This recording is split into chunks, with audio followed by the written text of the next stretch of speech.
Fala pessoal, tudo bem? Espero de coração que esteja tudo bem com todo mundo, o melhor possível, né? É, Hoje eu gostaria de falar um assunto diferente com vocês. Tem aquele dizer que fala assim: você é o que você come. Eu me lembro que quando eu era criança eu escutei essa frase, eu li na verdade, estava num posto de saúde do bairro, numa zona rural que eu morava quando eu era criança. Aí tinha esse panfleto, estava colado na parede do posto de saúde, escrito: Você é o que você come. E falava sobre a hipertensão, né, a pressão alta. É, E isso se aplica muito aos dias de hoje, como que a sociedade, né, o caminho que a sociedade está seguindo, que a maioria das pessoas segue, né? É, Eu já falo, você é o que você consome, né? Já abrange muito mais do que o próprio alimento, mas é a questão de o que você assiste, o que você escuta, as músicas, os filmes, séries que você escuta. Algumas pessoas que ainda assistem programa de TV aberta. Ontem mesmo fui na casa da minha mãe. Eu não tenho TV aberta em casa. Fazia muito tempo que eu não via nenhum programa de TV aberto. Aí, é, a minha avó estava lá também, pediu para colocar na rede do que tem um S, um B e um T. Aquele programa lá que roda a roleta lá e é patrocinado lá pela empresa de perfume, para não falar o nome, né, explícito aqui no vídeo. Daí depois desse programa, esse programa até que tava legal, né? Tenta atrair o teu lado, o teu raciocínio lógico, tentar adivinhar qual que é as letras lá, a palavra, né? E até que tem um certo ponto positivo nisso. Ah, Tenho as minhas críticas, né? Porque quanto mais ferrado o país está economicamente, mais esses programas que distribuem dinheiro para essas pessoas mais não afortunadas vão fazer mais sucesso. Como era lá nos anos 80 e 90, se você pegar alguns vídeos antigos aí, você consegue ver. As pessoas ganhando carro, casa, e né, na época que o salário mínimo também era horrível, e enfim, como sempre foi e provavelmente sempre vai ser, né?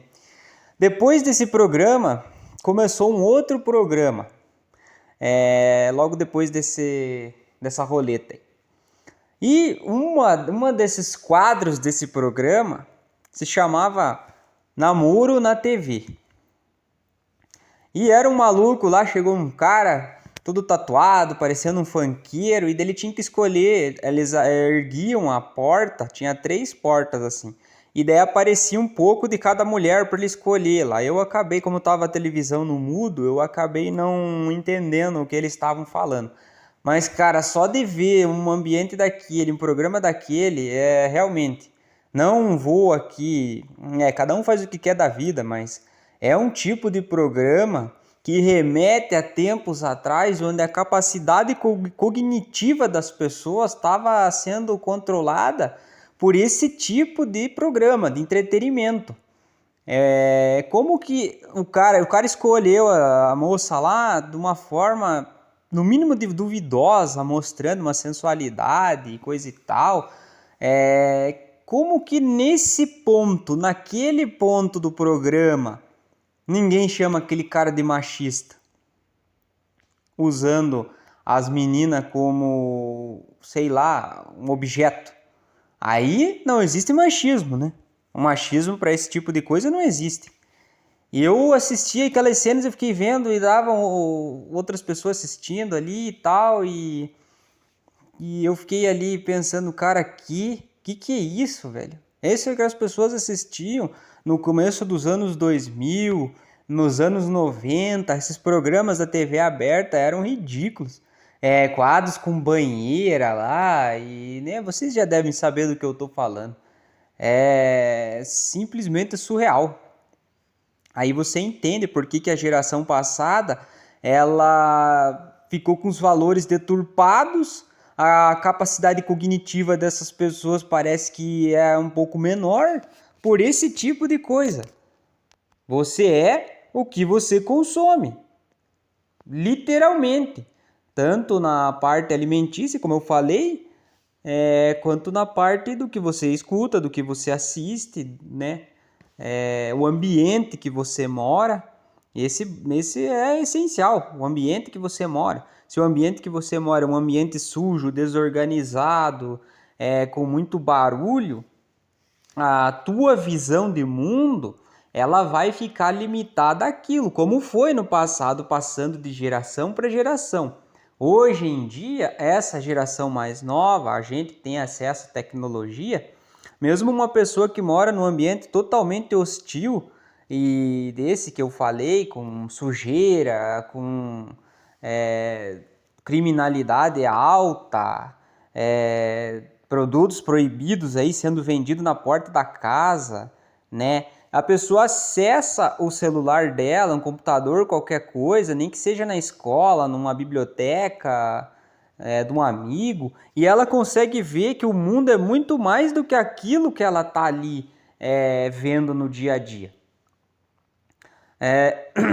Perdão.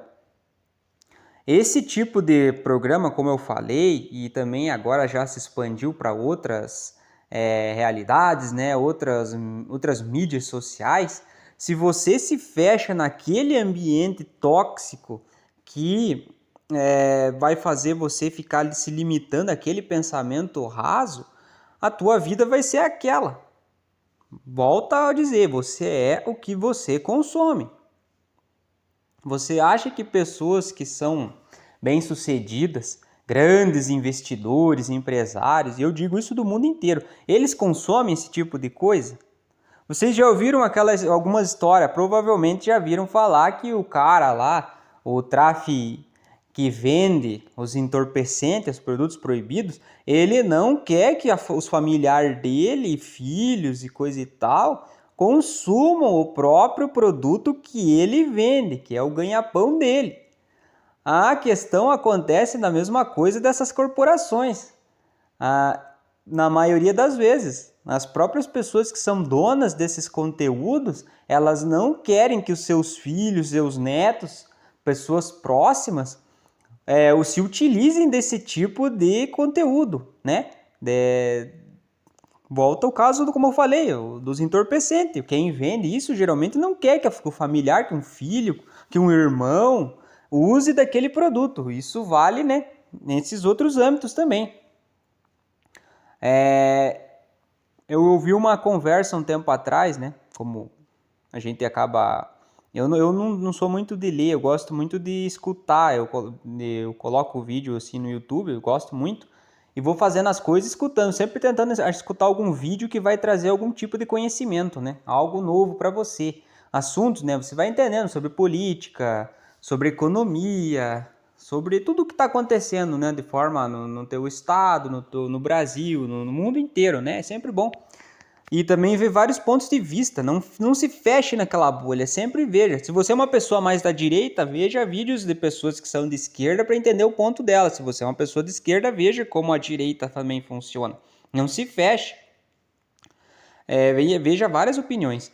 E daí esse vídeo falava sobre subemprego, né? Porque tá todo mundo falando sobre subemprego. É horrível, né? E um dos ramos mais atacados é a fábrica, né? Peão de fábrica, o peão de obra, mercado, essas coisas.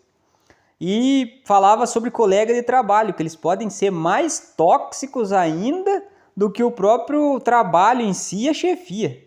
E com comportamentos horríveis, de piadinha, de bullying, comportamento animalesco na hora da comida e coisa do tipo. Quando vai conversar, só sabe falar sobre pornografia e coisa imprópria, você não consegue ter uma conversa sadia. Eu, inclusive, já passei por isso também. Você não consegue ter uma conversa mais profunda. E, por incrível que pareça, né? Eu não sou comunista, mas tem coisa... A pessoa não pode ser tão ruim a ponto de você nunca tirar nada de positivo do estudo dela, do que ela falou, do que ela escreveu, como é o caso do Marx. E ele fala da bestialidade do do operário, no caso, do trabalhador. E daí você começa a perceber, o cara tá naquele subemprego, ganhando um salário de privada, horrível, sem nenhum tipo de esperança para o futuro. Provavelmente o comportamento dele vai ser animalesco, se ele não tentar achar nada que possa sair daquilo. Às vezes o cara mora de aluguel, ele é casado, ele tem bastante filhos, né? E ele tem que pagar água, luz, internet, aluguel, gás, a compra do mês, né? E a pessoa não vive só disso, tem roupa, tem educação, tem um remédio que você precisa comprar. E o cara fica naquele subemprego ali anos, ele não vê nenhuma expectativa de melhora, nada. O comportamento dele geralmente é animalesco. Isso é explicado pelo Marx. Ponto positivo para ele, porque isso é fato mesmo. Geralmente, pessoas que trabalham num ambiente menos tóxico, com um bom plano de carreira, não têm esse tipo de comportamento, né? Salvo exceções, mas a exceção não é a regra, né? Mas enfim, o ponto, né, que eu queria trazer aqui era isso, que você é o que você consome. Mesmo que você esteja nesse momento agora trabalhando num subemprego, uma coisa ruim assim, você não tem tempo para estudar, tente encontrar algo que vá melhorando aos poucos, sabe? Nada vai acontecer magicamente. Mas se você trabalha num lugar que te paga, vamos dizer, R$ 1.000 e você faz uma escala 6x1 ou faz uma escala pior ainda ou um horário ruim, tente achar um outro subemprego que seja, que você trabalhe um pouco menos, que te pague um pouco mais, que tenha algum outro benefício, sabe? Você vai melhorando aos poucos. O importante é você nunca estar satisfeito com a mediocridade. Esse é o ponto principal. E essa é a mensagem que eu gostaria de deixar. Por favor, vamos se inscrevendo no canal. Deixe aí nos comentários a sua opinião ou uma outra ponto de vista que você quer que seja debatido aqui no canal. Se você concorda, discorda, não tem problema. Vamos conversando, debatendo, tudo bem? Eu espero que vocês fiquem todos com Deus. Tenham fé, não desistam e bola pra frente. Valeu, um abraço!